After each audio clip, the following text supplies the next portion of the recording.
Welcome to our quarterly cybersecurity awareness training. This type of training, I believe, is becoming more and more important for organizations every day.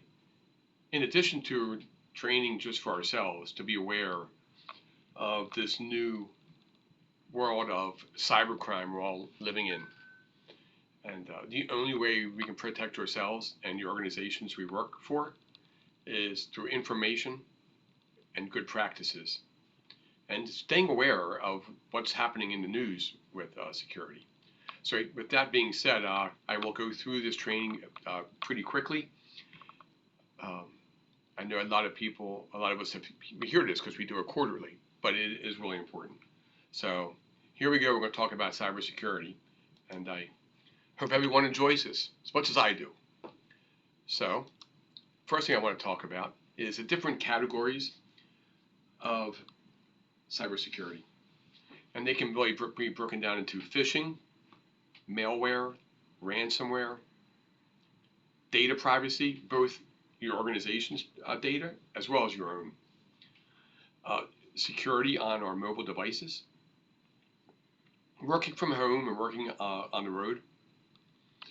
And then at the end, I'll touch a little bit on two-factor authentication and why that's important and what's coming down the road for us with that. So first, let's talk about phishing. Phishing is the most prevalent, dangerous, and common form of cybersecurity activity today. And the reason that is before I even get to what it is because it's so successful. Cyber criminals use this because we fall for it all the time, both on an individual basis up to some of the biggest organizations and companies and corporations out there. Fall for this, which leads directly to ransomware very often. So what exactly is phishing? Phishing is an email or a telephone call or a text message or any kind of communication in which the person who's sending the message is posing as someone else or as an organization they believe you trust. They want to trick you basically into letting your guard down. And they do this by good old-fashioned lying and deceit. So let's talk a little. And what do they want? Well, they want your personal information. They want your banking information. They want your credit card information. They want passwords. They want anything they can use to make a profit off of. And so once they do obtain this information, of course, it also results in identity theft, financial loss, and increased liability risk for organizations. Did you know, I like this little, did you know, in 2004 was really the first big phishing lawsuit. And what this was a teenager, yes, a teenager, built a pretend, fake, false America Online website that looked very much like the American Online website of the time. If anyone, being my age, they could probably remember America Online. For about a decade, it was really the most popular internet service provider. And this individual created a fake site. And what he was doing was he was luring people there and asking for their personal information and asking for payments, things like that. So people were paying him thinking they were paying their monthly service of America Online into other types of information he was stealing. And it was a big deal at the time. So this just tells you this is nothing new, the phishing. It's just much more prevalent because we are all immersed in a world of data. And it's much more easy and much more profitable for criminals to do a phishing attack and launch ransomware attacks than it is to go rob a bank or even break into someone's home. This is easier and it's anonymous, and the risk of getting caught is much less than if they went to burglarize a house. And just recently, in the past couple years, in addition to email, which is still the most prevalent way people are sending phishing messages, is text messages have become very common. I know I get them all the time, asking me all kinds of things, asking for information. And then, of course, even phone calls. People are getting phone calls all the time now. Microsoft just released a news story and an alert that cyber criminals were pretending to be Microsoft. And I've actually talked to people that this has happened to, and they get a phone call from Microsoft saying your computer's compromised, and then they say, "Can I connect into your computer so we can resolve the problem?" And people who don't know and are very trustworthy will give them access to their computer. So if these phishing messages are coming in all kinds of waves of information. So I just wanted to talk to you about the different ways that phishing is happening to us all.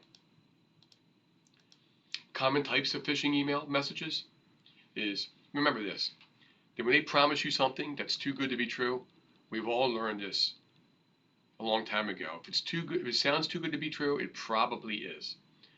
A good example of this was during COVID.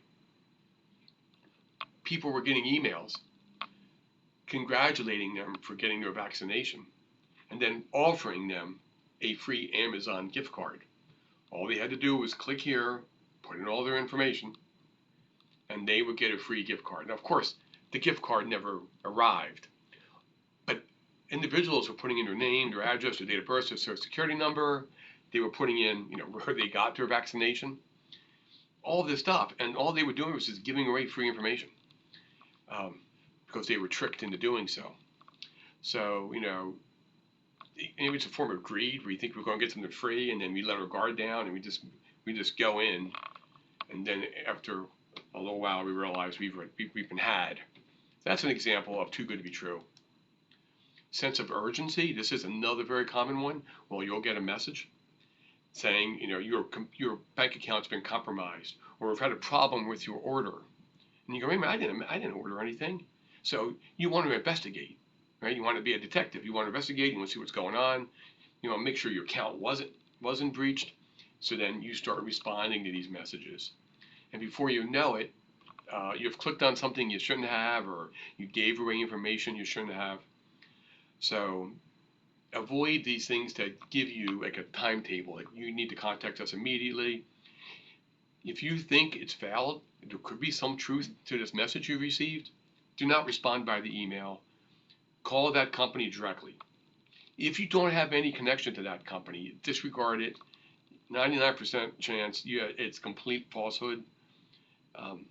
Most of these companies will not contact you by email. They will contact you by phone or by mail, because they know email is a dangerous landscape.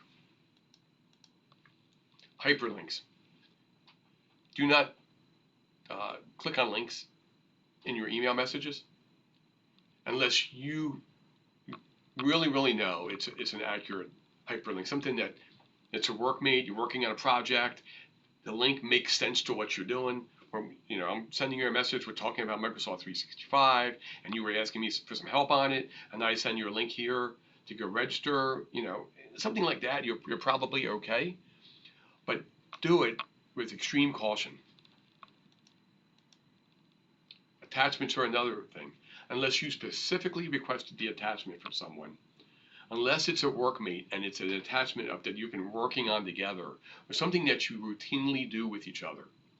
Aside from that, do not open attachments. If you receive one, you think it's valid, make a phone call. Remember that good old-fashioned phone call, and ask Joe or whoever, did you send me an attachment? You'd be surprised how often Joe will tell you no, he didn't send you an attachment. Let's see what else we got here. Unusual sender. This is common sense. You get an email from someone you do not know, from an organization or a company you are not connected to, and they're asking you for information or to do something, do not do it. If you are curious, make a phone call.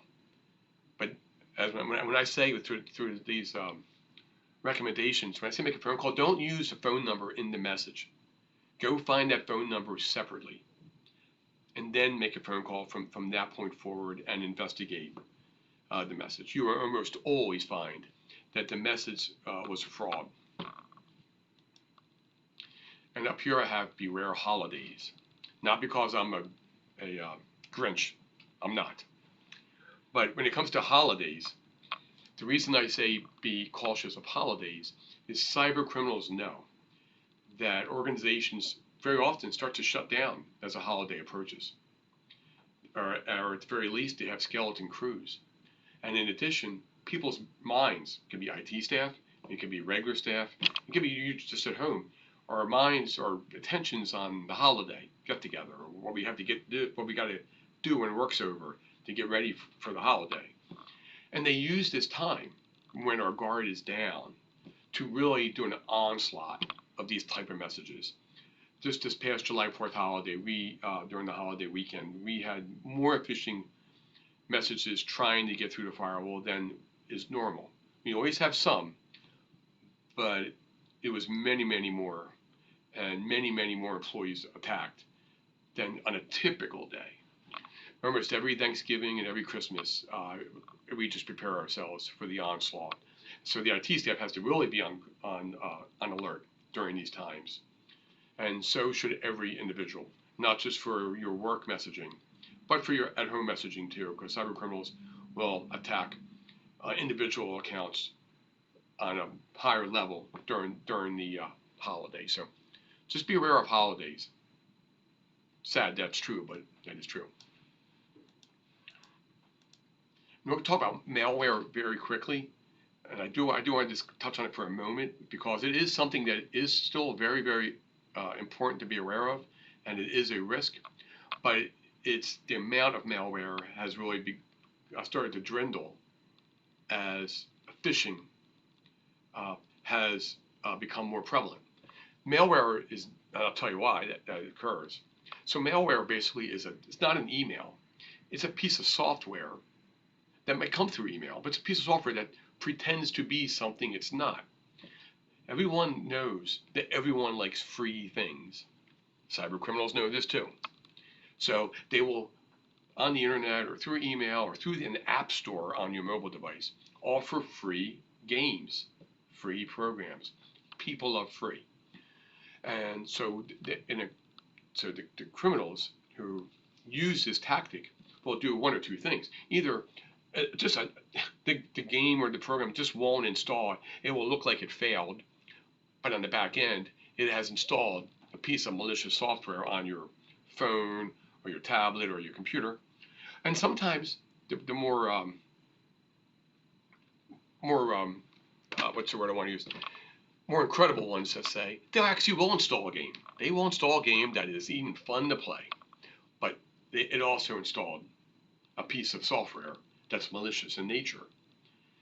And so what this stuff is doing is on the back end, it's either monitoring your activity, trying to build up like what you like and what you do, and it will also track and steal your personal information. And of course, it will make your phone or your computer probably not run as well as it would have otherwise. So the idea here is to know is nothing is free. If you want a game, pay the 99 cents for a legitimate game or $1.99 or whatever. Pieces of software that you need to use, you should pay for it. Know this, that games and pieces of software take time to develop and build and support these things. Being free, they're not going to be able to really support that, and ad revenue is rarely enough to keep these things going. So just you do yourself a favor just by avoiding free things on the internet, because what they're trying to do basically is steal your information, collect your personal information. You know, these malware programs, if they get onto a network in an organization that does not have good security, it can quickly worm its way through and begin self-installing on all the other workstations and then on the servers, and then the organization has a real problem on its hand. Trojan horse is another term for malware. It's a piece of program that says, hey, I'm this, but in reality, it's something else. These applications, often one of the first signs you'll see is a hijacked browser, in which on the top where you have all your favorites and you have a home page. So let's say your home page is Bing. Yes, my home page is Bing, I admit it. And the next, on your computer, and your home page is now something you don't know what it is, and you have all these unfamiliar favorites up on top and ads. That means your browser has been hijacked by something, and you need to really get that cleaned up. I'm going to skip through some of this stuff here real quickly. I don't want to waste your time on these malware infections, but if you get an infection, you really need to shut that computer down, and you need to turn it over to a professional. It can be a company like Best Buy or Geek Squad or your local computer store, or a friend or a family member who's an IT professional. You really want someone to get in there and under the hood and get that cleaned out, and that can be very time consuming, but you do not want to be using that computer with a piece of malware installed, and these things are typically not easy to uninstall.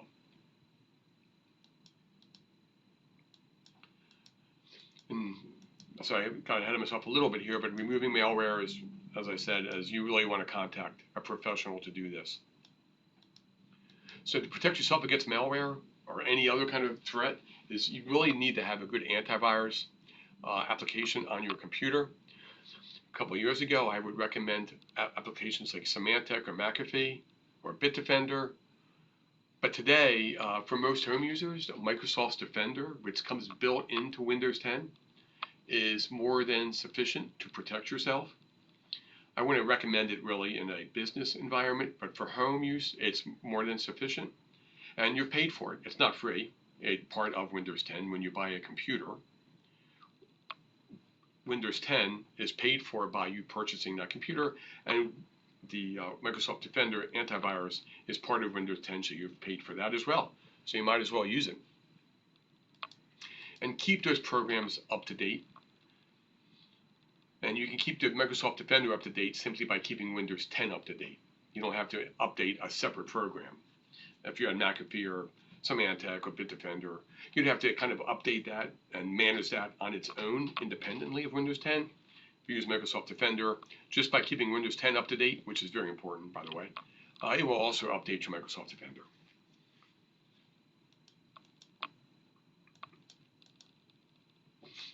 Here at work, we use Bitdefender, which is part of another suite that we use, which protects our workstations, in addition to the firewall and the other security parameters we have in place. So now, ransomware. What is ransomware? Well, if you just watch the news for a couple of days, you're going to hear it on CNN, your evening news, any news outlet, newspaper. And the reason you're always hearing about it is because it's everywhere. And it's everywhere because it works. Cyber criminals will not continue using ransomware through phishing attacks if it didn't work. This is why things like viruses and malware are beginning to diminish in how often they're successful or even being used, because they're having so much more success with ransomware. There's very little. You do not need to be a computer genius to create a ransomware attack. You need to be a good writer. And I mean a writer of English. You write phishing emails to trick people into installing an application that simply locks their files. This is the same technology that when you send an email from your computer to your coworker's computer, or you do a bank transaction, it's the same technology that encrypts files. When you send an email message or you do a banking transaction, the minute you do that, the file is locked with an encrypted key. And then behind the scenes, at the other end of the transaction, the key is there and it unlocks the file so the transaction can go forward. What the cyber criminals are doing is they're just locking a file that you told them you could lock. And now only they have the key, and they're only going to unlock the file if you meet their demands, which can be anywhere from a couple $100s to in the millions, as happened with the oil pipeline on the East Coast a couple weeks ago. Oil stopped flowing. Well, a lot of oil stopped flowing between the South and the Northeast. There was a run on oil in many states. Oil prices went up, gas prices went up, all because of ransomware. The plants, the reason the oil stopped is the plants had to shut down to figure out what the heck to do about the ransomware attack. The longer their network stayed up, the more susceptible they were to this ransomware problem getting worse. So they wanted to get offline. So they turned everything off, disconnected from the network, from the internet, tried to put their heads together and figure out what can we do about this? Can we get our files back? Can we get the ransomware out of the network? They ended up paying because they couldn't do any of that, and people were depending on them for gasoline and oil. So a cyber criminal did all that. So you could really need to think about ransomware and phishing emails as a day-to-day, every moment practice. It's not just an IT game now. Everyone has to be a part of this solution. So let me keep going here with my presentation. So we did cover all of that. So what happens here, again, we'll discuss it again, is ransomware begins with a phishing message pretending to be something it's not, asking you to do things. You agree to it because you have been tricked.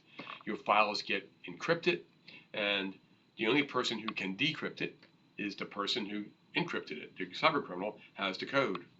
They want you to provide them with money so they can provide you with the encryption code. And they almost always give you a matter of days at the most to turn over the money. And this is that sense of urgency we talked about. You're going to have to do it quickly if you want it back.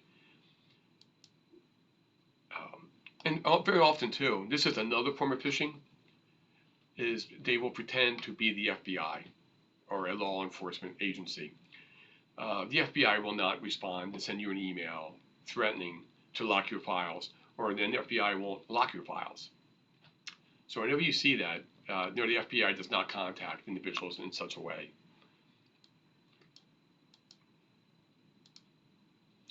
The prime targets today, it is universities and governments and smaller organizations. And the reason these organizations and local governments and universities are often #1 targets because it works.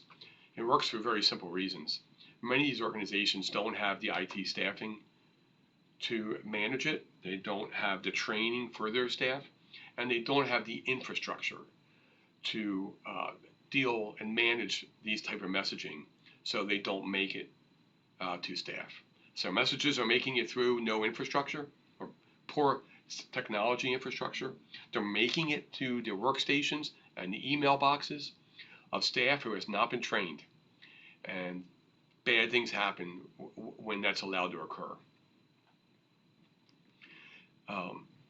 And police departments are a big target too, because a lot of what I just said is true with law enforcement, and they really want their data back, because they're dealing with criminal information, victims' information that they can't afford to have get out onto the street, and cyber criminals know this, so they will target them. Just maybe 2 months ago, Washington D.C. police had a successful attack of ransomware, and their files were locked.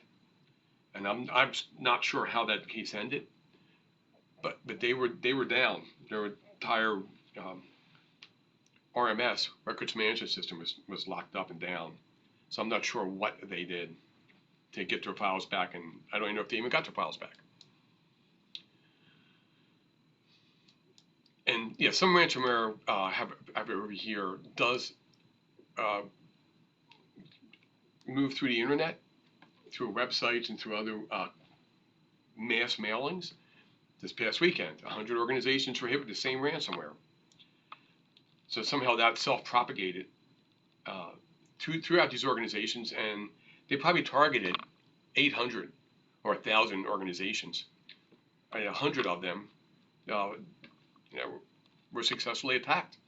Probably because someone in your organization clicked on an email and clicked on links or files or followed directions, not knowing what they were doing. So how to prevent ransomware? keep your operating system patched and up to date. I will say this about patching and up to date. It can be a pain with your computer having to be updated all the time. Many of these updates are security updates. They're for our own good. And, things that are often inconvenient are probably good for you. So Microsoft, the second Tuesday of every month, tries to do all their updates with one big patch, one big update. So that's why usually, if you look back on history, if you can know what days are days, and you think about all these terrible computer update days, very often it's like the second Wednesday. It's the next business day. After that Tuesday night, all of the updates have been sitting there overnight. You can log on your computer and you have these updates. Or your computer just starts running so slow. You go, what's going on here? And you check and you got 20 updates. Well, that's why they do them all at one time. Now, Microsoft will not hold incredibly important updates for that second Tuesday of the month. And a lot of their updates are responses to security concerns that have been discovered. Companies like Microsoft and Apple, they see a security threat out there, and they immediately start working on how can we vaccinate our computers from this. So they get together, they build, an update that can block that. Think of it as a COVID vaccination. And they're not going to wait 3 weeks to do that to the next patch. Tuesday, they're going to get that out there as soon as they can. So that is why you will see updates in addition to that second week of the month, because the security updates that are important cannot wait for that to occur. So that's why it's really important to update your computer and stay on top of it. Don't install software willy-nilly. Make sure you really need that piece of software. Don't allow other people to install software on your computer. Here at our organization, only the IT staff can install applications. It's not because we're controllers, it's because we want to make sure that what's installed is safe. And you just simply can't have 150 people making decisions to install applications. Same thing at home. You can set up your computer that only you can do updates, only you can install applications.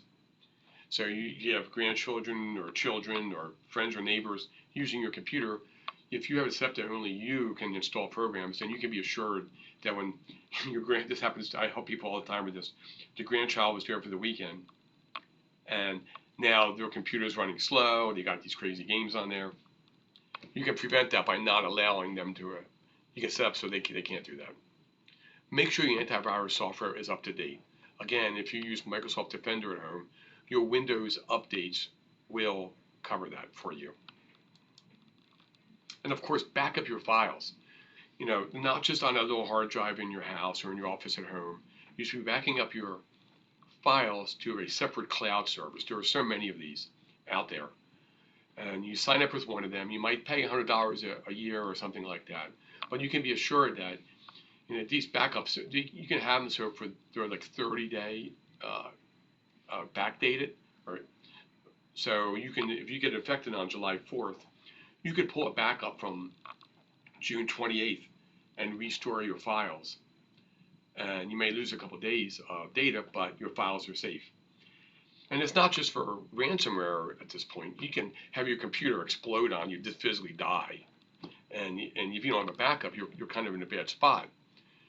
And having your files like in OneDrive or in Dropbox really is not a backup. That's just a synced copy of your file. So if your files are damaged, it doesn't have to be a ransomware or a virus. It could be a file that just got damaged and you can't open it. Well, it's just going to sync it up to Dropbox and be damaged up there too. So if you do a backup, incremental backup, so you have several days of these files, several different versions, you can pull down an earlier version of that file and move on with your life. Some real quick facts about ransomware. In 2017, there were $5 billion in losses just due to ransomware attacks. And this number continually goes up. I don't have the most recent stats just on top of me right now, but you can just say 4 years ago, it was $5 billion in ransomware losses. And ransomware is much more popular now than it had been back then. And so, as I said before, unfortunately, in our organization, local governments are prone to ransomware attacks. I think we're in a good spot here, um, but you got to be very, very aware of your surroundings, and home users are everyone's susceptible to ransomware. So just be cautious of the messaging and how you respond. And here's something that's a stat: 75% of companies that have fallen victim to ransomware actually had up-to-date antivirus protection on their computers, which means antivirus software actually can struggle with ransomware and the files with it. Because remember, a ransomware attack is you responding to a message and actually telling your computer what to do. So it thinks you want it to install that encryption code because you're telling it to. So that's something to be aware of. It's human intelligence very often is more important than the artificial intelligence. Now, should you pay ransomware? I'm going to go back on video for this because this is really important. I personally believe that you should not pay ransomware. So if you pay ransomware, let's say you get hit and you pay the $1 million. Well, you don't. They may encrypt your files. Hopefully they do. However, they still probably have made copies of all those files, which means your organization has lost control of the data itself. Yes, you may have your files back on your computer, but they also have copies. Who knows what they're going to do with that information? They could sell that information. They could use it, if you're a for-profit business, they could use it against you with your competitors. And it also inspires them to continue with the ransomware attacks.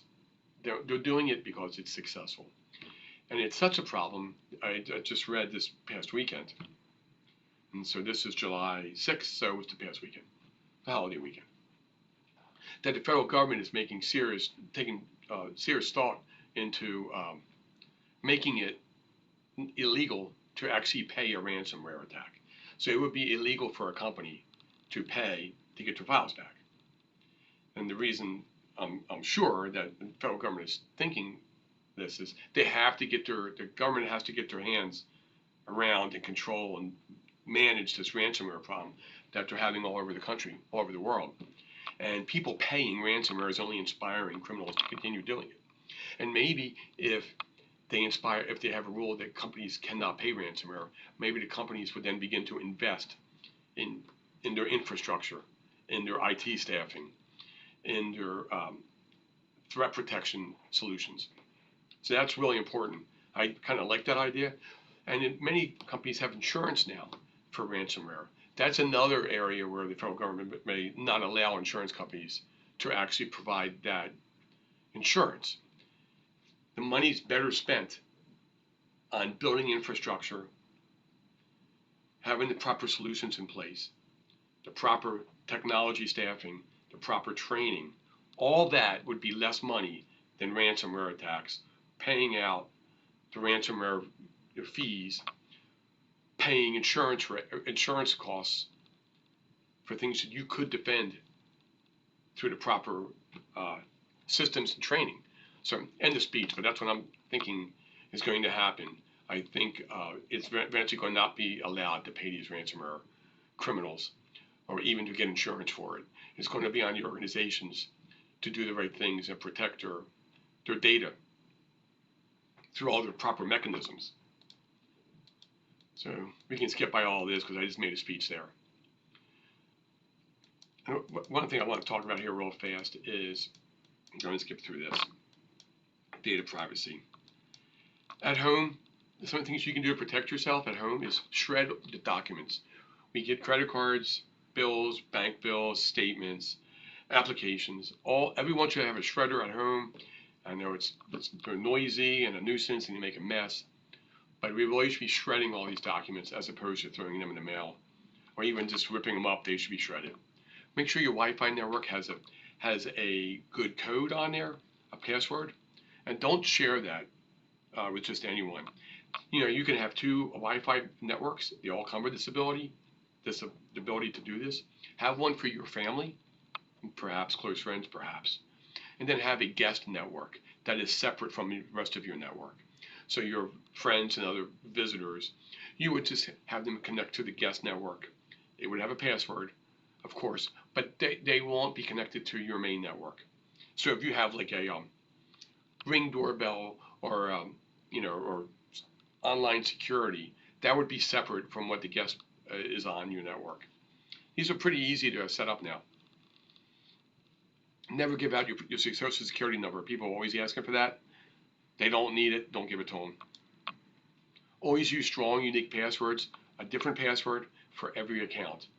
The only way you can manage that is through a password manager like LastPass. I've been preaching this for many years. Every account needs a different password. It needs to be encrypted. None of us can remember all these passwords if you do it that way, so you need a password manager. And we're going to have a whole nother discussion. We've actually done training just on password managers. They're very important. Okay, protecting your personal information. We're coming to the end here. Do not share personal information on social networking sites. Don't report on vacation and do all your vacation photos, because other people can see that, and in worst case scenario, people that you don't want to know will know you're on vacation, and then your property is at risk. It's very unnecessary to do that. We all want to share everything, but in today's dangerous digital world, we probably should avoid that. Of course, do not give away personal information. Treat all your information close to the vest. None of us would leave our purse or our wallet sitting on a table or a bar and walk to the restroom and leave it there because you don't want it to get stolen. That seems kind of common sense. Well, treat all of your information the same way. Always double check before you give away any of your information. And then we'll talk about mobile devices really quickly before I head off here. Remember, your mobile device today is a computer. It's a computer with a phone app on it. If someone would access your mobile device, they probably would learn a lot about you. And you may not want them to know that. Your photos, your email, any notes you have, apps that maybe you have for, it's as simple as your diet app, or your banking app, or your workout app, or all kinds of things that it's like a computer. So really make sure your mobile device is locked, has a good PIN number, use facial recognition if you can, and really protect these devices in case they were to fall in the wrong hands. Think before you install apps. Just like on the computer, do not install free apps on your device. Think long and hard before you use your app. We all like to install apps, but we all probably only use about the same 10% of the apps that are even on our phone. So install apps, be very cautious.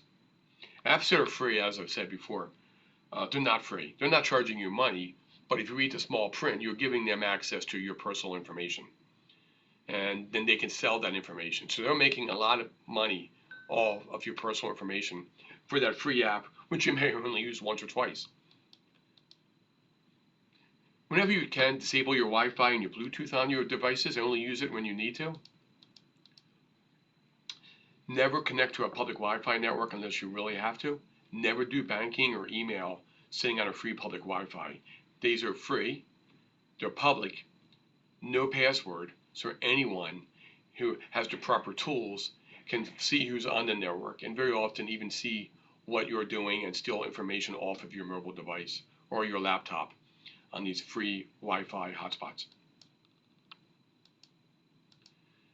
So in closing, use strong passwords, set up two-factor authentication, which we will talk in another time about.